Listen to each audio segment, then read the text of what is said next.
Model View, Controller, Use Case, Repository, Service. Provavelmente você já ouviu algum desses termos e se questionou como utilizar, por que utilizar e quando utilizar. Essas nomenclaturas que servem aí pra gente dar algumas responsabilidades para o nosso código, muitas vezes acaba causando alguma confusão quando nós não sabemos o conceito delas. É por isso que no vídeo de hoje a gente vai aprender quando utilizar alguma dessas camadas e o porquê que a gente cria essas camadas dentro da nossa aplicação. Se você quer saber, fica comigo até o final do vídeo e não se esqueça de curtir, compartilhar, comentar e se inscrever no canal caso você não seja inscrito. Eu sou Dani Leão, seja muito bem-vindo e bem-vinda ao meu canal.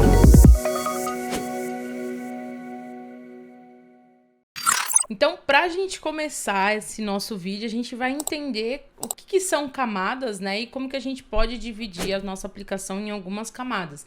Lembrando que o intuito desse vídeo não é a gente falar sobre arquitetura hexagonal, arquitetura limpa, DDD, sobre as 1000 camadas que a gente tem por aí, né? Porque quando a gente começa a estudar sobre arquitetura de software, a gente vai ver que existem muitas possibilidades para a gente construir uma aplicação.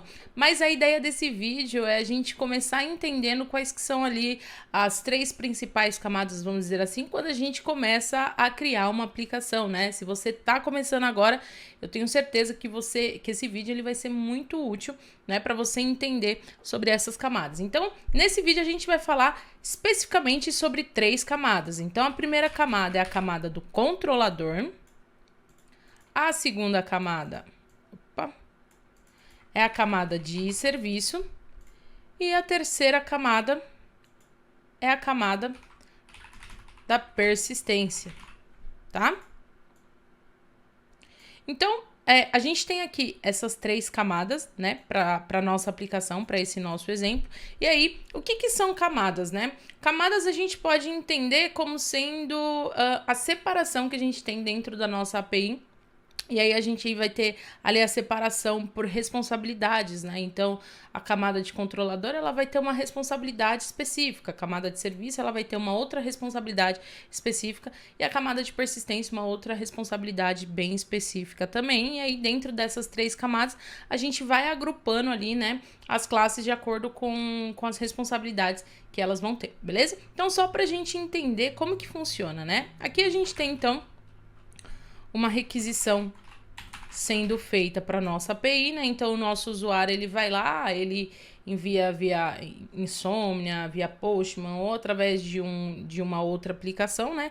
Ele vai selecionar ali uma rota que ele quer chamar. Então, por exemplo, ele diz que ele quer chamar a rota users no método post ou a rota users no método get. E por aí vai, né? Então, o que vai acontecer, né? Quando o nosso usuário ele clicar ali no send, né? Essa nossa requisição, ela vai ser enviada para o nosso controlador, né? Então, esse nosso controlador, ele vai... Opa! Aqui não era para estar aqui, não. Ele vai identificar qual que é a requisição que chegou para ele, né? Então, por exemplo, digamos que ele recebeu ali que é a rota /users no método post, né? Então, ele vai precisar pegar essa informação, né, de quem enviou para ele, né, do nosso cliente. E qual que vai ser a responsabilidade dele? Ele vai simplesmente controlar para onde que ele vai enviar, né? Então, esse nosso controlador, a gente pode dizer que ele é um garçom, que ele pega ali o nosso pedido e ele envia, por exemplo, para uma cozinha, né? Sei lá. E aí depois ele pega esse pedido e ele envia ali pro cliente final. Então ele não tem, por exemplo, a gente pensando num cenário ideal, um cenário real, né? Que a gente tem de ir num restaurante, por exemplo. Esse nosso controlador, ele não tem a responsabilidade de fazer a comida, né? Vamos dizer assim. Ele só tem a responsabilidade de pegar a requisição e repassar para alguém. E aí, quem que vai ter essa responsabilidade de fazer, né, de efetuar o nosso pedido de fato?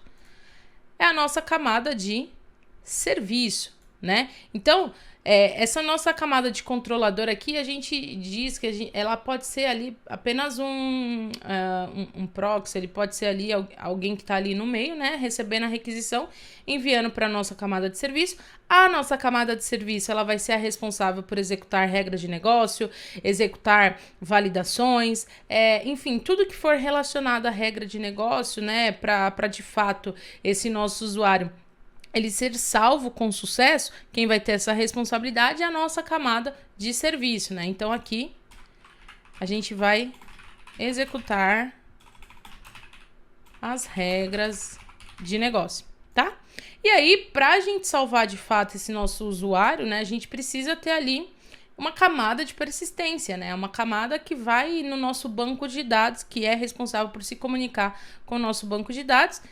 Então, o nosso serviço, ele vai pegar ali, ele vai executar as regras de negócio, mas no momento que ele precisar se comunicar com o banco de dados, ele vai chamar a camada de persistência. Então, a camada de persistência, ela vai ali no banco de dados, né? Ela vai colocar aqui que ela tem a comunicação com o banco de dados. Então, a minha camada de persistência, ela vai receber ali a requisição, olha, eu preciso que você salve a informação na tabela de usuários. Olha, eu preciso que você busque uma informação na tabela de usuários. Então, ela vai ser responsável por fazer essa requisição. E aí, depois que ela faz essa requisição, ela envia para o service, né, para minha camada de serviço, fala, olha, eu finalizei essa requisição que você pediu, tá tudo certo. Aí, a camada de serviço vai fazer ali o que precisa ser feito. E vai retornar aqui. Opa, meu Deus. Vai retornar aqui para nossa camada controladora, né? Então, olha, controlador, eu já fiz o que você me pediu, tá? Agora, já processei tudo, você pode enviar a resposta para quem requisitou. E aí, o nosso controlador, ele envia aqui a nossa resposta de volta para o nosso cliente, né? Então, perceba aqui algumas coisinhas que a gente já pode perceber, né? O nosso controlador, ele não conhece a nossa camada de persistência, né? Então, vou até colocar esse xizinho aqui. Então, toda vez que eu preciso me comunicar com a minha camada de persistência, eu preciso ter ali, né, esse meu controlador. O meu controlador, na verdade, ele nem precisa saber o que ele tem que ser feito. O que ele precisa é receber a requisição e saber para qual serviço que ele vai enviar, né? E aí, então, outra coisa que a gente também não tem é a nossa requisição se comunicando com o nosso serviço, né? Então, a gente não tem aqui nossa requisição se comunicando com o nosso serviço e muito menos a nossa requisição se comunicando com a nossa persistência, né? Então, quem requisita pra gente, quem faz uma requisição pra gente, né? Nem deve saber que banco de dados que a gente está utilizando, quais são as credenciais, o que está acontecendo aqui por baixo dos panos, beleza? Então, a gente tem aqui essas três camadas, né? Da nossa aplicação. A camada de controlador, que é muito utilizado o nome de controller. A gente tem aqui a camada de serviço, que aí a gente tem o service, ou pode ser use cases, né? Os nossos casos de uso, deixa eu colocar aqui use cases. E a gente tem aqui a nossa camada de persistência, que ela é muito conhecida pelos repositórios, né? Os repositories. E é isso que a gente vai fazer nesse vídeo. A gente vai criar uma aplicação com essas três camadinhas para a gente ver na prática como que funciona, né, a comunicação dessa nossa, de uma aplicação baseada nessas três camadas, tá? Lembrando que existem muitas outras também. Então, eu já tô aqui com o meu VS Code aberto. Eu vou instalar aqui o Express. Deixa eu ver o que mais que eu vou instalar. Vou instalar o Nodemon também. npm Nodemon para ele ter ali o reload da nossa aplicação, tá? Deixa eu só ver se eu tô com a versão certa. Beleza, tô com a versão certa. Vou inicializar aqui o meu projeto, né? npm init. Criar aqui uma pasta src. Então, aqui a gente vai ter um server.js, tá? E para conseguir utilizar aqui o import, eu vou utilizar aqui o type module, tá? Para conseguir utilizar import, export. E aí eu já vou criar aqui um script pedindo para o meu Nodemon executar o arquivo src server.js. beleza? Então, eu vou começar criando aqui a minha aplicação, meu servidor. Então, vou dar aqui um import express from express const app. Vou instanciar aqui o meu express, tá? Pra gente conseguir ter acesso a todas as funções que tem dentro aqui do express. E, opa, export não, né? app.listen. Vou pedir para ele rodar a nossa aplicação na porta 3002. É aquele console log básico, né? Server is run on port 3002. Beleza? Então, só para a gente ter certeza que tá tudo funcionando, vou dar um npm run dev. E funcionou, tudo certinho. Então, agora a gente vai começar aqui descrevendo as nossas camadas, né? Então, vou criar aqui uma camada do controller, vou colocar aqui como controllers, uma outra camada de services e uma outra camada de repositories, né? Então, lembrando que aqui, camada controladora, a camada de serviços e a camada de persistência, beleza? Então, o que a gente vai ter aqui? A gente vai ter aqui a nossa requisição sendo feita, né? O nosso /users no método post. Então, eu vou falar aqui para o meu express, ó, eu vou ter uma rota que vai ser a rota no método post, que vai ser o users, né? E aqui, então, eu tenho meu request e o response do express. Depois, se quiser, eu posso dar uma aula mais a fundo sobre o Express, só deixar aqui embaixo. E aqui, então, a gente vai chamar o nosso controlador, né? Nosso controlador que vai salvar o usuário, beleza? Então, o que a gente precisa agora é criar o nosso controlador. Então, vou criar aqui um user.controller.js. Vou criar aqui uma classe. Class user controller. Vou dar um export user controller. E aqui eu vou ter um método handle que vai receber um request e um response, né? Então, vai receber aqui as informações que tá vindo da minha requisição, tá? O meu controlador, ele vai pegar ali as informações e vai enviar para uma camada de serviço. Então, aqui eu preciso chamar a camada de serviço, né? Então, vou criar aqui uma camada de serviço. Uma coisa que eu gosto bastante de fazer é dividir as responsabilidades. Então, por exemplo, eu tô criando aqui um usuário. Então, eu vou ter um service, somente um service, né? Um service com uma única responsabilidade, que vai ser a criação de usuário. E aí sim, dentro dessa criação de usuário, eu vou fazer ali todas as tratativas que eu preciso para que um usuário, de fato, ele seja salvo com sucesso, né? Então, eu vou colocar aqui o nome como create.user.service. Vou criar aqui um create user service.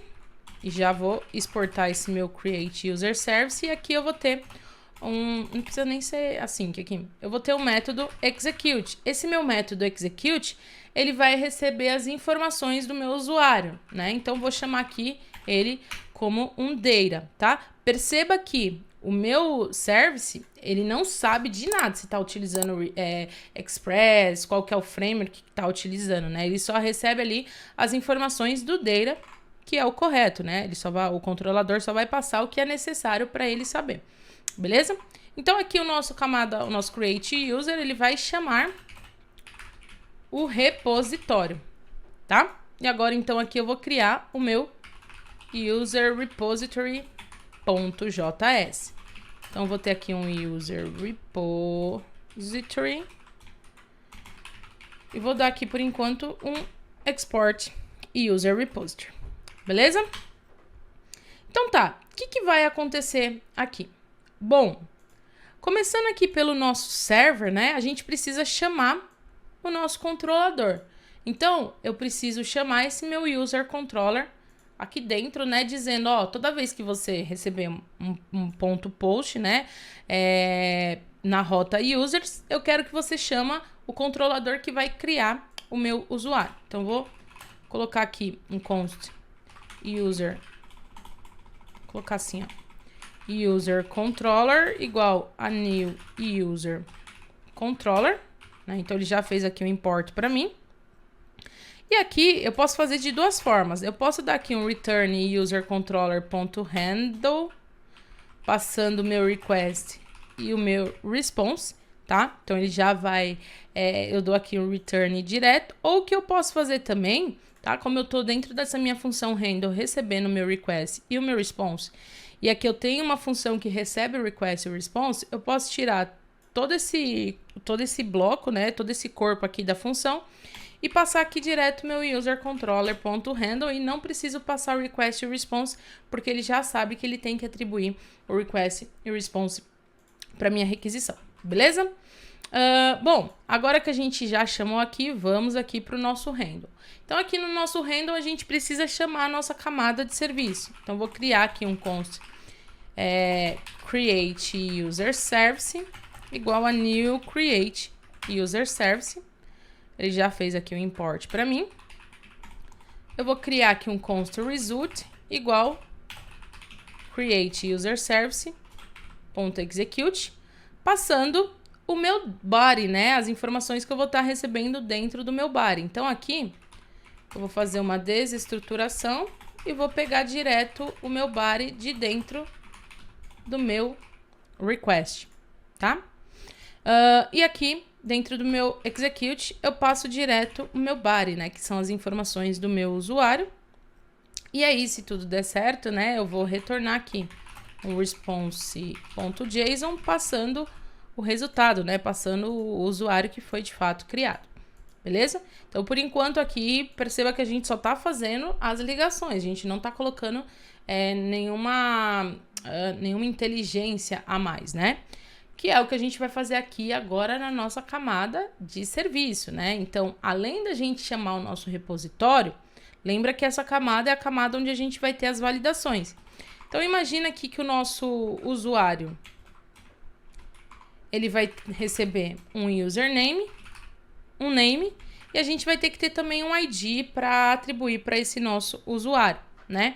Então, a gente não pode permitir que um usuário seja salvo se já exista um username para ele. Então, essa é a primeira validação que a gente vai fazer, é verificar se username existe no banco de dados, beleza? Só que aí agora a gente precisa ter o nosso repositório, né? Então, vou colocar aqui um const user repository igual a new user repository, beleza? Então, aqui eu vou implementar dois métodos, que um vai ser o find by username, né? Que eu vou buscar aqui pelo username. E o outro vai ser o método save, que eu vou receber aqui as informações do usuário e vou salvar, beleza? Então, essas duas operações, tanto find by username quanto save, eu vou simular como se eu estivesse indo no banco de dados e salvando em uma tabela. Para isso, ao invés de utilizar uma tabela, eu vou utilizar aqui um array e eu vou manipular esse array como se fosse uma tabela, tá? Então, aqui eu vou definir um users, tá? Vou salvar aqui, né, o this users.push, passando esse meu usuário que foi criado. Porém, lembra que aqui a gente quer criar um ID para o nosso usuário, né? Então, vou criar aqui um const ID igual a math.handle.toString. Criar aqui com math mesmo, sem problema nenhum, tá? Ele vai criar um ID super louco aqui, mas não tem problema. Eu vou fazer o seguinte, aqui no meu push, antes do meu push eu vou criar aqui um const user with ID. E aí, eu vou pegar tudo que vier aqui do meu user e vou adicionar mais o ID que ele criou. E aí eu passo esse user with ID, tá? E aí eu retorno o ID, o user criado, beleza? O save é só isso. Então, aqui é como se a gente estivesse indo lá no nosso banco de dados, dado um insert into users, passado, sei lá, o username, o name, né? E aí a gente imagina que o ID é um auto-increment e aí a gente vai passar aqui, né, os valores para nossa tabela, beleza? Então, esse é o nosso insert, né? Esse é o nosso save. E agora a gente vai criar esse método find by username, que vai ser o método responsável para a gente fazer a nossa validação, para verificar se o nosso usuário, de fato, ele existe. Então, vou colocar aqui um const user exists.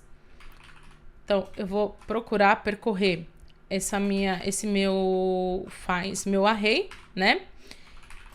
E aí eu vou ver se existe um user.username que seja igual a esse username que eu tô passando, e aí eu só retorno que ele me retornar, beleza? E isso daqui no banco de dados seria algo como select asterisco from users where username igual e o nome que a gente passar. E aí ele retornaria, aqui a gente poderia até colocar um limit one, que ele vai retornar somente um se existir, beleza? Então, a gente já tem aqui, ó, a nossa camada de persistência com a responsabilidade dela, e perceba que aqui a gente não faz nenhuma validação. A única coisa que a gente está indo é lá no nosso banco de dados, buscando as informações, ou salvando, né, o nosso usuário. A gente não está colocando inteligência dentro dele, beleza? Então, agora aqui que a gente tem o nosso repositório, eu vou fazer o seguinte. Eu vou dar eu preciso verificar se o username ele existe, né? Então, const exist user. E aí eu vou dar um user repositor.find by username. E dentro desse meu data, eu vou ter um username, né? E se existir, eu vou lançar uma exceção, né? Então, throw new error.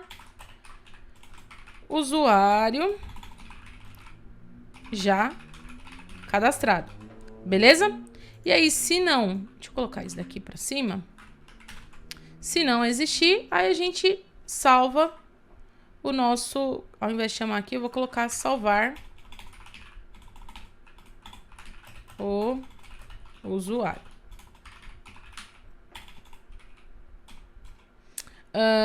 E aí, eu vou dar aqui um user repositor.save, passando o meu data, né, que são as informações do meu usuário. E aqui eu posso dar um return direto, né? Então, se ele salvar, ele já salva e eu peço para ele retornar para mim o que ele criou, beleza? Deixa eu ver o que mais que a gente pode fazer. Bom, a gente pode criar também uma validação que verifica se o username está preenchido, né? Então, eu posso fazer aqui, por exemplo, um if... Melhor, deixa eu colocar aqui embaixo. If data.username, né? Ou melhor, se for diferente de data.username, ou seja, se o meu username não vier preenchido, eu vou lançar aqui uma exceção. Throw new error.